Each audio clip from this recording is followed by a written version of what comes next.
તો બધા મિત્રોને ઘણા બધા રામ રામ।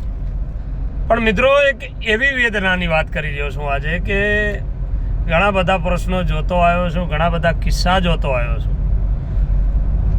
મિત્રો તમને એક ખાસ એવી વાત કહી રહ્યો છું કે આજે હું એક મારા એવા ખાસ મિત્ર અને એમના દીકરાનું એક્સિડન્ટ થતાં મોત થઈ ગયું છે અને મહેસાણા આવેલો છું। હવે તમે પછી વાંક પેલાના ગાડદાઓનો આમ છે ને તેમ છે ને, આ તો વિધાતાના લેખ છે ને, વિધાતાએ આટલી જ ઉંમર લખી છે ને, ખોટી વાત। ઉંમરને હિસાબે એક્સિડન્ટ હજારો પબ્લિક, હજારો વાહનો। તમે તમારો દીકરો શું કરી રહ્યો છે, તમારી દીકરી શું કરી રહી છે, તમે એને બાઇક આપતા હો છો, ગાડી આપી દેતા હો છો, એ કેવી સંગતે છે કે કેવા સંગતની હિસાબે જીવી રહ્યો છે, શું નથી।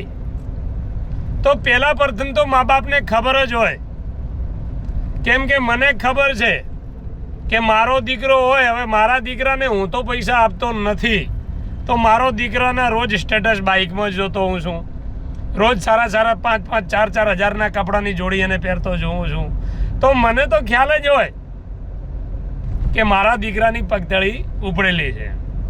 તો તમને પણ કહું છું કે તમે આ વિડીયોના માધ્યમથી થોડી તકેદારી રાખજો। તમારા બાળકને જરૂરી છે, ભણવું જરૂરી છે, નોકરી જરૂરી છે, બહાર જવું જરૂરી છે, કામ કરવું જરૂરી છે, પણ એની સાથે સાથે તમારા બાળકને તમારા સંસ્કારની જરૂર હોય છે, તમારા કેળવણીની જરૂર હોય છે અને તમારી હૂંફની પણ જરૂર હોય છે।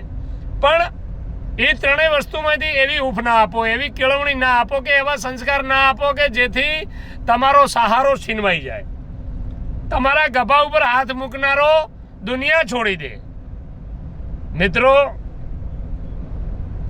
તમે અને તમારી લાગણી અને તમારા પુણ્ય જે છે, ભગવાન ભોળાનાથને અરજ કરું છું કે હાથની 5 આંગળીઓ તો સરખી નથી, પણ તોય કહું છું કે આપણી પહેલી ફરજ બને છે કે આપણા બાળકોને આપણે સારા સંસ્કાર આપીએ, સારા સંસ્કારમાંથી સારી કેળવણી આપીએ અને કેળવણીમાંથી એ એક સારો બિઝનેસ કરે, સારી નોકરી લે કે સારો કોઈ ઘરનો ધંધો કરે, પણ એમાંથી તમારી નામના વધે એવા સંસ્કાર આપજો।